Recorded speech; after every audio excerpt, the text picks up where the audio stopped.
And the next match was the match that everybody was talking about. It seems like with WCW, they always hyped up the semi-main more than they did the main event, and they made it seem like it was supposed to be a really, really big deal. And that was Vampiro wrestling Sting in a Human Torch match. These guys really didn't like each other. I don't even know what was the reason that really started their feud in WCW. But basically, they started their no.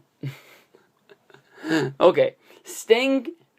Vampiro came out and he went to the ring with a gas can. Sting came out on top of the Nitrotron. That's where he made his... He came in and he told Vampiro, if you want to fight me, you have to fight me up here.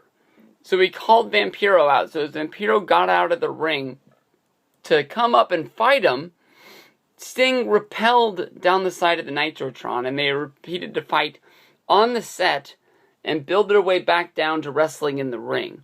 Now, why did Sting challenge him to a fight up there if Sting was just going to come down from there? It almost seems like Sting was the guy to fight Vampiro up there, not Vampiro was the guy that was scared to fight Sting. But basically, as you can believe, the fight ends up on top of the WCW Nitrotron up there, and they fought around. Finally, Sting had been doused in gasoline somehow throughout this match. There's a point where both of the guys basically fall down, and for some reason there's like a thunder and lightning effect going on in this match where the lights go on, the lights go off.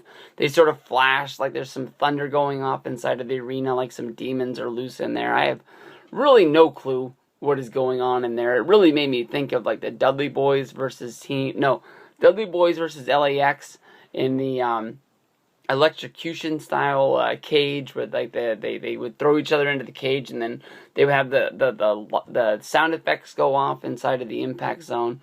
I don't know, just really bootleg sort of trash stuff. Finally, you can tell that there's a point where Sting is fighting Vampiro and he punches him and punches him. Sting sells it like he's going to hit the ropes, so he goes backwards. And then somebody steps up into the forefront and actually gets lit on fire. And he goes to the end of the Nitro set, looks down, and my only guess is that he's like, the crash pad isn't where he's supposed to. So he runs back like he's hitting the ropes and runs to another part of the set and finally splash dives off of it. A pretty cool and amazing thing if it would have been Sting, but it was pretty dead obvious that it wasn't Sting. So it sort of took away from it in the long run.